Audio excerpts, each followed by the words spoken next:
Are you ready to scale your business in a way that's aligned with your soul and profitable? I'm Casey Rossi, a business and leadership coach. I've been a full-time entrepreneur for 30 years and love business. I help conscious leaders increase their impact and optimize their lives. Join me each week for tips and deep conversations on cultivating confidence, increasing your visibility, elevating your vibration, and leading with purpose without burning out. Let's go. Hello, beautiful. I'm excited about today's topic. It is all about 7 steps to make fast and confident decisions. I know that this is going to help you on a daily basis, so let's jump into it. Now, making decisions is a part of life and business, but here's the thing. It is estimated that the average adult makes 35,000 conscious decisions every single day. Can you imagine? And then what about the unconscious ones that happen so naturally all day that we aren't even conscious of them? Most of the time, those land in the small and insignificant category.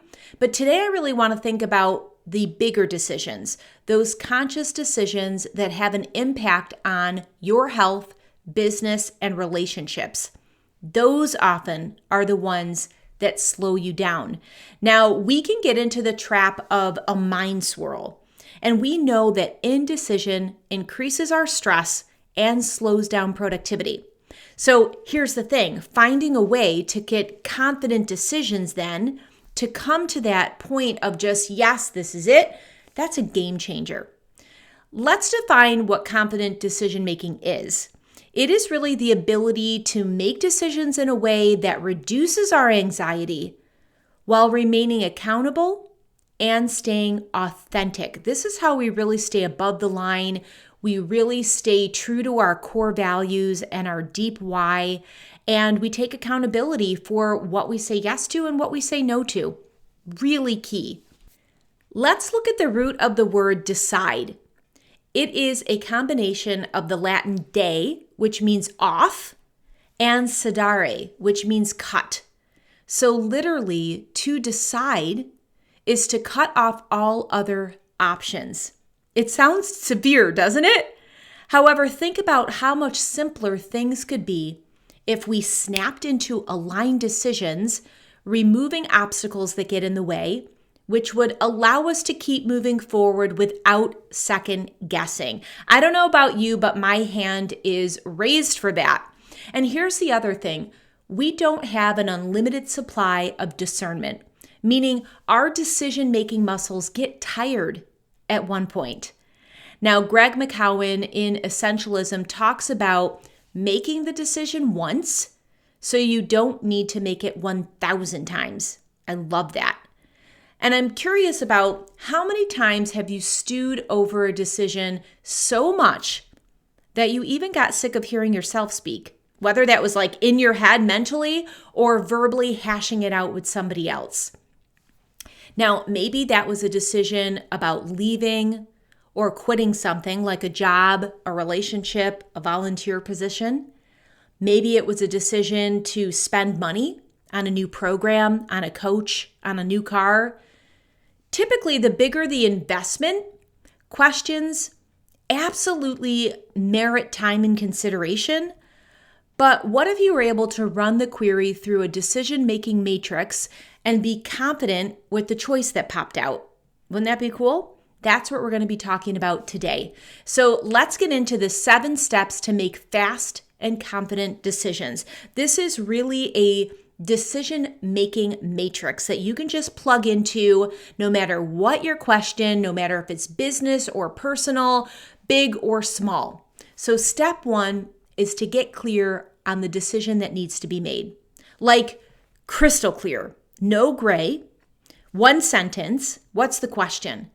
And this is so important because many times we make things up, we create a large story around it, and I want you to just really be thinking in your head, what are the facts, ma'am? Just narrow it down, put it into 1 concise, simple sentence, and then let's move on to step 2. Step 2 is all about what are the potential options, outcomes, Risks and rewards. Write that out, capture them. This really helps us kind of see the pros and the cons of things, the up and the down of making this decision. And I feel sometimes, if not most times, writing it out really helps get things out of our head. And there's this magic that happens in the reflection process when we actually look down at those summary points. Now, step 3 is a reality check. In what way is the outcome in alignment with your core values and deep why? I think that this step is often overlooked, but when we are dialed into our deep why, all decisions are easier to make. This step helps to check in and to see if things line up in a way with our why. Like, why are we even doing this thing in the first place? When we're clear on that, when we're clear of our true intention, things become much easier. And I think that when you're in the soup of it, when you're feeling like you're, kind of sinking in the quicksand, most times it's that you become disconnected to that why. Now, if you haven't caught the episode that I did on the incredible power of knowing your deep why, I'll make sure to drop that link in the show notes, because that really becomes your GPS to decision making, to showing up in the world, to so many other things. So it's really, really important to have that piece dialed in. Now, step 4 is really asking yourself, how does choosing this course of action support or distract from my short and long-term goals? Now, in this day and age, we are constantly being bombarded with things that are trying to hijack our attention all day long. From marketers, from social media, from the news, you name it. It is so easy to get distracted. However, if we allow our monkey minds to control the show, it's likely that we will end up far away from our intended destination. So in this step, you're really just matching up or making sure that the map overlays from our short and long-term goals matched up to this course of action of the decision. I hope that makes sense. Now, in step 5, when you think about the question and potential outcomes, this is when you're going to do a little somatic check. You're going to check in with your body. Do you feel excited and expanded? Or when you think about this decision, do you feel a sense of obligation, and do you find yourself constricting? Do you feel a heaviness in your chest? Do you feel your shoulders rounding in or you're slumping over? This somatic check is really important, and I think it's really important that we get used to checking in with our body and dropping down from our head. Now, it is just a fact that we are driven towards pleasure and we avoid pain. And having this mindset shift of what do I get to do versus what do I got to do? So it's just a one-word change. It's changing it from a get to a got to. Having that kind of delineation is so very important. Now, this isn't about being a rebel just for the heck of it. It is about getting clear about who you are and what you are pulled to do. This is your opportunity to tap into your heart wisdom and then act from there. Really important. Now, step 6 is listing any possible alternatives to the situation and tune into your gut instinct when considering the various solutions. I like this step not to get back into the soup of things and cause more mind swirls, because that can easily happen if you're not careful. But I want this step in here to practice the growth mindset. Things are rarely black and white, and there are unlimited possibilities. This step helps us to exercise our creativity and resourcefulness. Now, the key word here is gut instinct, because the brain cells in your belly will not lead you astray. And so I want you to get into the habit of tuning in and trusting your inner knowing. I think many times when we really get tuned into this step, you could just do this step. You can avoid all the other steps in the matrix and just zone in on getting into the habit of tuning in and trusting your inner knowing. All right, step 7, and this one's a biggie. This one is all about implementation. This is about committing to your answer and also describing your action steps. Because once you've run it through the matrix, there is nothing left to uncover. At this point, if you trust the process, you will have an answer that feels aligned and that you can firmly stand behind. So sealing it in and inking your action steps will allow you to move on with ease. So that's so very important. This helps you not slip back down that downward spiral, but just trust this matrix, trust the process, seal it in, and then move forward with action. I wanted to cover a little bit of some brain stuff that ties into our decision-making process. Just because I geek out on science. I love neuroscience. I love understanding that we have the power to change grooves, right? That's called neuroplasticity. So this also really dovetails into the growth mindset. It is not something where we're stuck. It's not something that is this framework that is in a box, but something that we have true potential to be the architect of our life and the designer of our business. So let's just kind of cover the highlights. First off, the amygdala. Our amygdala keeps us safe. This is the part of our brain that likes things to be known and predictable. So anything unknown keeps our nervous system on deck and ready to react. Now, Upward Spiral author Alex Korb says, when everything is up in the air, the amygdala becomes more reactive. So if you tend to worry, reduce your options and make quick decisions whenever possible. Because as soon as you make a decision, however small, everything starts to feel more manageable. And I resonate to this message so much because, and maybe you can even think of a personal example for yourself, when you decide, all of a sudden there is this calm that comes in. There is this sense of, okay, great, that's done. Let's move on to something else. And it really does help everything feel more manageable. And I think in these times of global chaos, anything that we can do to feel more manageable, yes, please. Hand raised, right? All right, the next piece that I want to talk about is our basal ganglia. This is the section in our brain that grooves patterns. So much of our day-to-day decisions run on autopilot. So they're just kind of like, if you think about a car knowing the way to go, like if you tend to go to work in a very similar way every single day, you don't even think about it anymore. That's an example of just running on autopilot, getting in and letting everything kind of follow into that patterned groove, even like brushing your teeth. It's not something that you really even think about anymore because that brain pattern has been grooved and you just can plug into it. Now, the cool thing is our prefrontal cortex, right? That's that front part of our brain that allows open space to create and problem solve.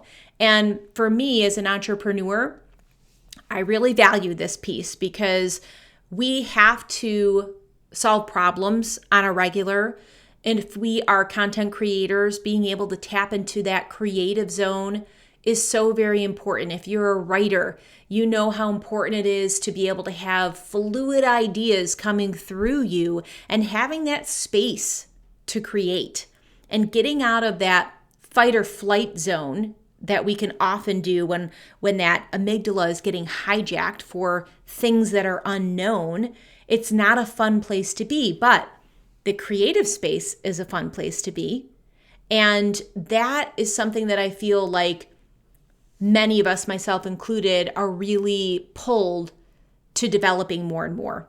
So we can reduce decision making. When we can do that, we open up more space to create and problem solve. Isn't that cool? When we can reduce our decision making, right? Where we're really kind of pulling on those strings of the unknown, it opens up more space for creativity and problem solving. So this is also a reason that I'm a fan of minimalism. There's so many reasons why I'm a fan of minimalism, but this is also another one because having less means fewer decisions to make. And focusing on the 20% of what makes the biggest impact is also another strategy versus frittering our time, energy, and precious decision-making resources and the 80% of fluff or fringe that isn't really making a significant contribution to our goals. And if it's not making a significant contribution, then it's not contributing to our happiness either.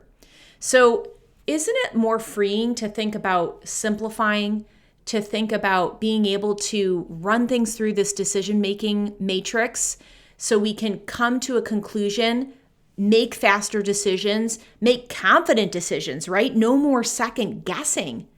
I love it. So here's the thing. We will always have to decide about something. Creating a system that you can plug into also helps that brain kind of like latch on to the known now, right? Because you're getting it into the habit of this system. And when you do that, it will help you eliminate fatigue, stress, anxiety, and procrastination. Amazing. So I've written this out in a 2-page support printable, so you don't have to worry about taking notes. I should have said that in the beginning. But if you would like a copy of this decision-making matrix, these 7 steps with fillable areas, I'll drop the link in the show notes. It's a free support printable that you can make a copy of and reuse as often as you like. The cool thing is once you get into the flow, you will be able to run through this fairly quickly. It's a great tool that you can use for any decision that you have to make. Of course, keep me in the loop. Let me know how it goes for you. I would love to really be your cheerleader, to support your progress and to actually hold the space for you in this new system of even being able to make these fast and confident decisions. So I think one thing too that I want to say as we're wrapping up here, I think a really big part and opportunity to confident decision making is self-trust. And I feel that when we can start to develop our self-trust muscle, things start to happen in a much more fluid way, in an easier way. Because all too often, what I see many people do is outsource their power by asking everybody and their Uncle Fred what they should do. And maybe you can relate to this. Maybe you've fallen into this, or maybe you notice it with different friends and family members where they're not silencing the noise. They're not looking within. They're not trusting their heart wisdom. They're not really able to access that gut instinct, which we all have the capability to do. It's not reserved. It's not magic. It's not woo. It's not only over here for the select few. It's something that you have the power to tune into. And I feel that once you start developing this practice, it is going to change things. It's going to help you stay in alignment, but it's also going to collect this internal power and allow you to tap into that on a daily basis versus looking outside of yourself for the answer. Because your answers affect you. Yes, of course, they have a ripple effect as well on your clients, friends, family. But the main thing is your ability to decipher, to say yes or no, based on your instinct and intuition. And only you can do that for you. So I didn't want to make this episode without addressing that very, very important piece. Tools are awesome. I love tools. I think that they help us get out of our mind in a way that stops a story. It stops a perpetual downward spiral, and it helps us really tune into that left hemisphere of our brain so that we can open up the space for that creative side and let our right hemisphere kick in. So a lot of stuff here, and I hope that this was helpful for you. Like I said, if you want the decision-making matrix, head to the show notes and grab your free copy and let me know how it goes for you. Until next time, my friend, breathe joy. If this is interesting to you, then definitely grab that support printable with the link in the show notes. And also, I would love to hear from you. It's really fun to be able to get your feedback and to learn more about what you would like to listen to. But to rate and review the show, you can head on over to lovethepodcast.com/brilliance. And NOPENai from the US shares 5 stars. Amazing. Relatable, straight to the point, and value-packed.